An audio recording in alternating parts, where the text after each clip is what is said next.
We are starting off episode 22 with Wendy and Dipper watching a trashy black and white zombie movie. And outside of Wendy's house, there's a heart that Robbie and Wendy probably scratched into the tree, and it should have a crack in it right now to be more accurate, but Wendy probably couldn't be bothered. The name of the company who produced the movie is Good Enough Picture MXML, which sounds very similar to the company that produced Dream Boy High. And putting this from Roman numerals into Arabic numerals doesn't yield any concrete results, so this is probably just a joke. Away from the movie, we really get to see Wendy's room for the first time in detail. And of course, there's a lot of horror and crime stuff hanging on the walls. And I might not be an expert in interior design, but this crystal heart hanging in the window really clashes with everything else and seems really un-Wendy-ish. But that's just my opinion. And before moving on from the room, there's another little detail hiding under the bed in the form of, probably, Wendy's Gravity Falls High School yearbook. After Wendy gets annoyed by Robbie again, Dipper decides that it's time to ask her out, but in the last second decides otherwise and asks her to join him and Mabel on a mystery hunt instead. But first, Wendy tells the character on TV to watch out, even though a second earlier we heard him already get eaten by a zombie, so I don't think there's much to watch out for. After he chokes asking her out and looks at his confession draft, laying down defeated, she tells him that he's laying on her bra. And I think the reaction is relatively believable for a 12-year-old right next to his crush. And dear viewers, you might not have noticed it, but we are now getting a rare look at a red flannel shirt that I'm pretty sure she never wore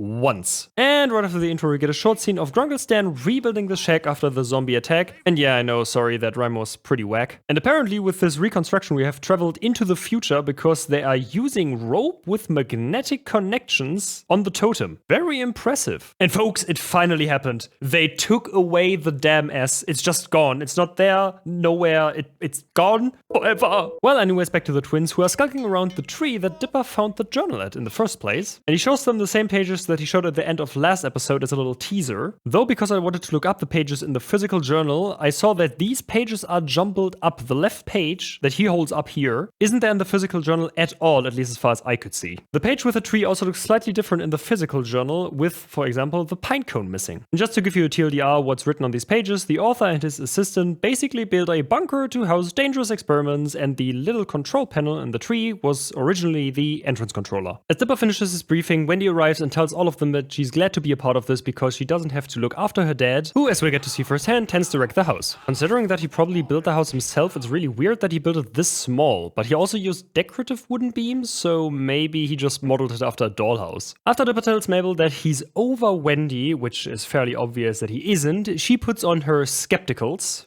Rightfully so. And with all the setup around this topic, this episode is of course going to be the one that most heavily leans into it. As I said earlier, the console used to be the controller for the entrance, but now Wendy has to flex her lumberjack skills, and climbing up the tree hits a tree branch lever, nearly dying in the process. And before they enter, Dipper makes them swear not to tell anyone about this bunker, and Wendy uses the zipper over mouth move, which you definitely should write down. That comes up in the test later. When they arrive in the main part of the bunker, Dipper comments that it looks like a fallout shelter.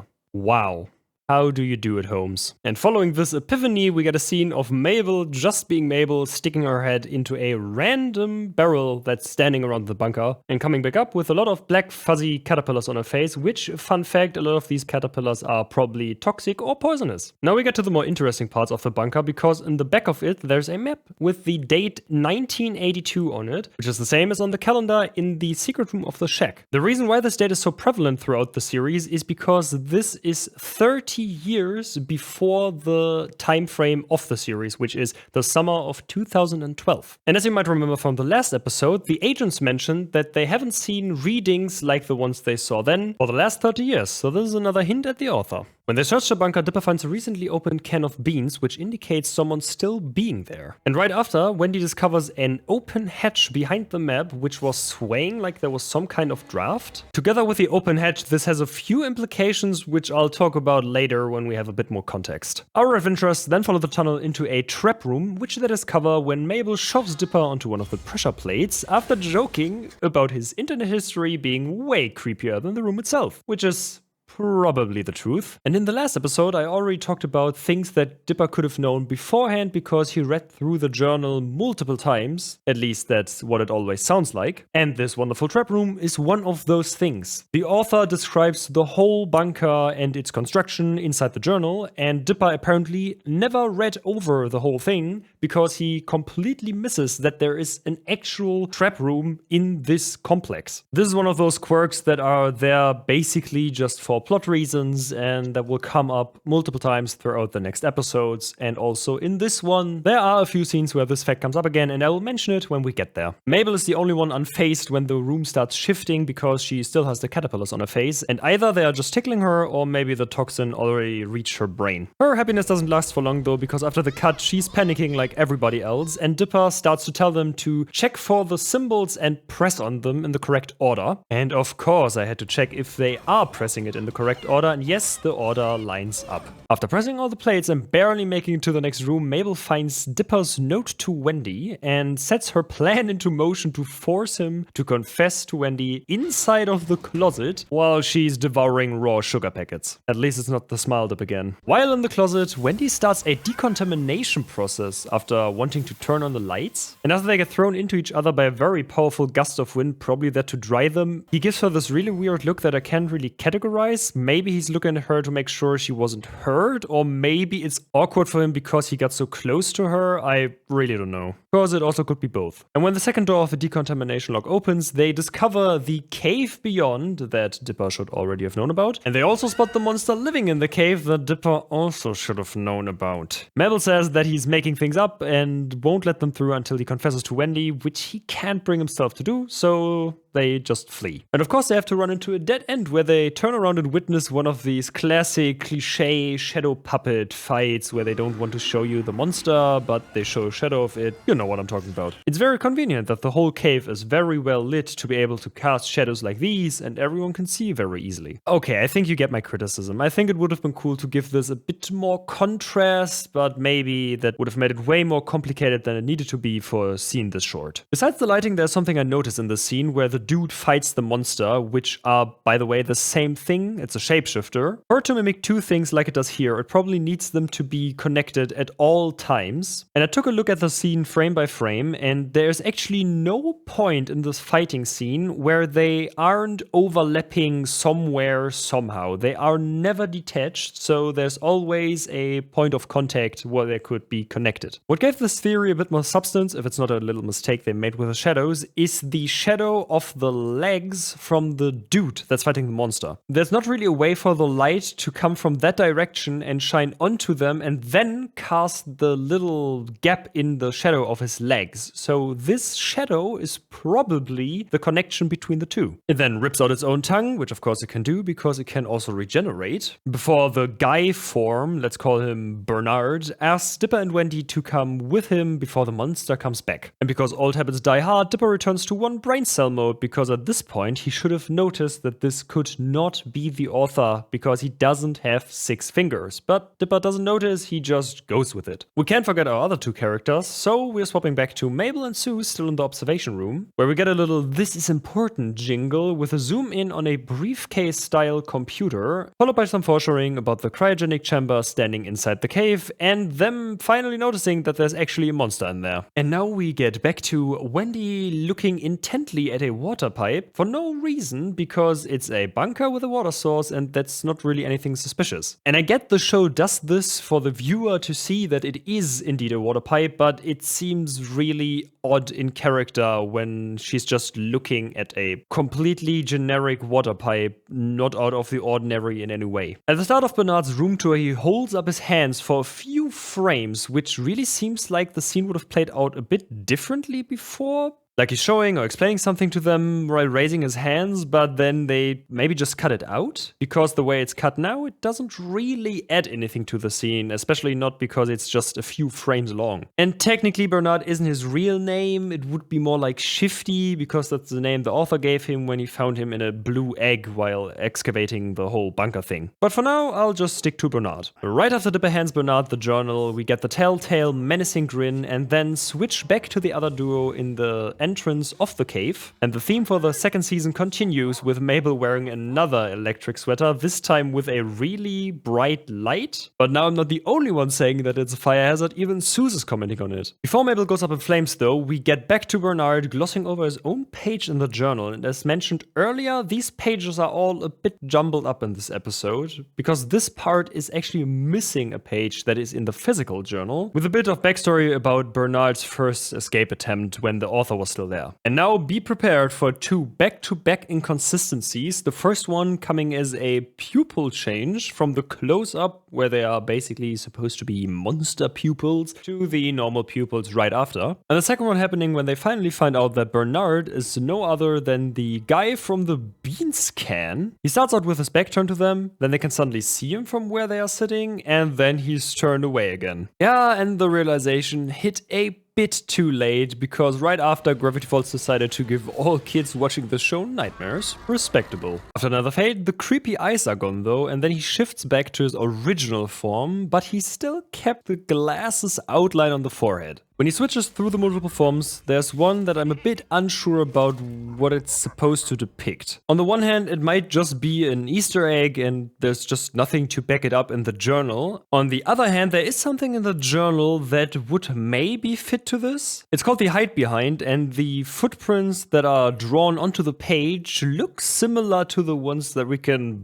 barely make out in the darkness up there. Though the problem with that one is that there's no depiction of the hide behind, because it hides behind you, so you can't really see it, and nobody actually really saw what it looks like. So in either of these cases, he doesn't really have a reference for what he just turned into. He of course also never left the bunker to see anything from the outside, so he couldn't really reference anything from there either. So this whole thing basically stays a bit inconclusive. We can also shove the toad transformation and the hand-like alien that comes up later in the same category, because there's also no reference in the journal to those, but maybe, considering he turned into a pill bug, he can use whatever he saw as reference to turn into something else. Okay, moving on. Apparently Wendy has crazy prediction powers, because she saw the alien toad transformation coming and knocked the journal right out of his little grabbers before booking it. Not only followed by Bernard the pillbug, but also by another inconsistency that has to do with the whole chase scene thing that's often in any other cartoon, not only in Gravity Falls, but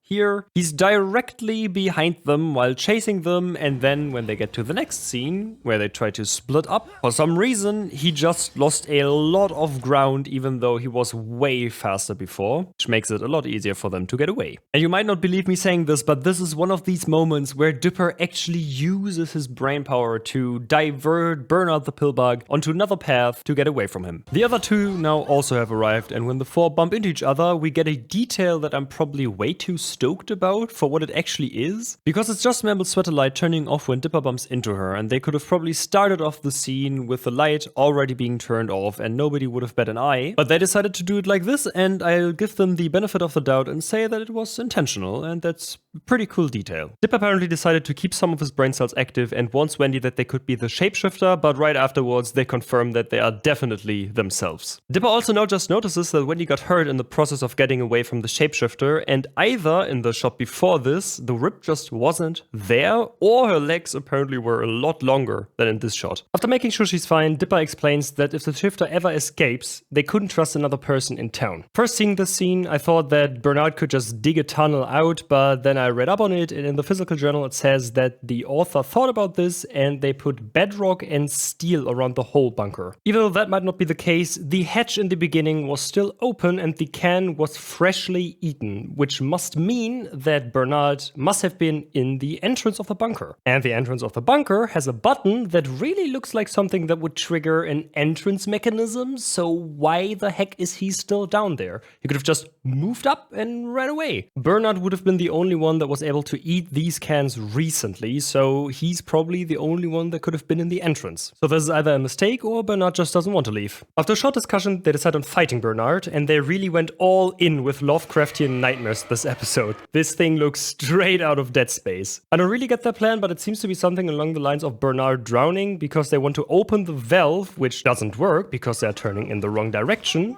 Remember, righty-tighty, lefty-loosey? But they could have probably made it work if Wendy didn't decide on showing off by spinning the X before hitting Bernard. And besides the water looking unhealthily white and the journal basically getting drenched, it is really convenient that that X didn't split her skull in half, huh? Well, after getting knocked out and swept away, Dipper finds her and finally confesses his crush, and it turns out, who could have seen that coming? The real Wendy stands right behind him. And it seems really brutal of her just standing there listening to him when the poor dude is falling apart, but maybe she wants to hear the full story. Of course, the Wendified Bernard and the real Wendy now start to fight over the journal, and Dipper has to choose which to attack with the axe. And the real Wendy uses the zipper move to identify herself, which was shown earlier to be reintroduced at the start of the episode and first used in the inconveniencing, if you can remember. The thing that really struck me about this episode, no pun intended, is that it is really gritty and visceral compared to basically every other episode in the first season. They now act on the foreshadowing from earlier, trying to push Bernard into a freezer, and it looks really weird because they impact, nothing happens, but then suddenly they throw him, even though they should probably not be as strong or even as heavy as him. But before he finally turns into an ice cube, he does one of these cool, menacing villain predictions and tells Dipper that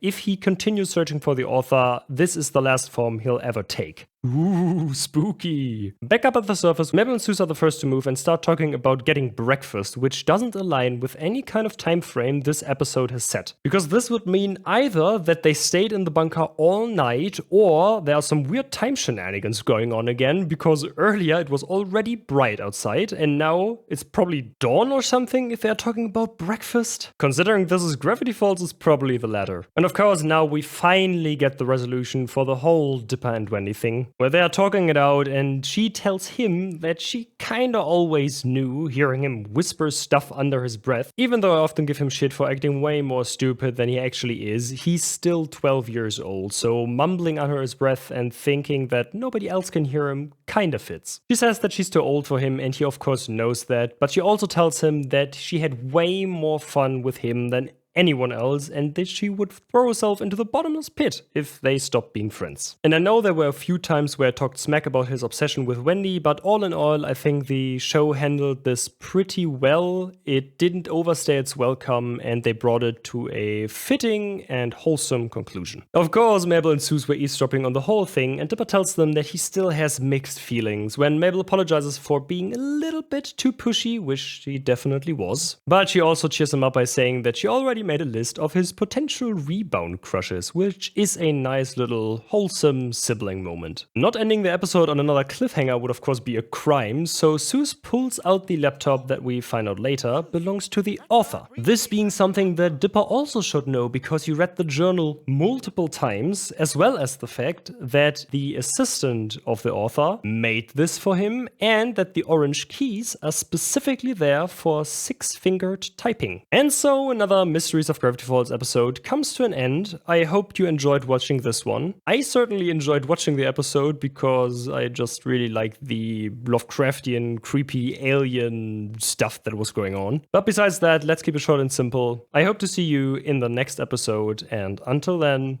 see ya!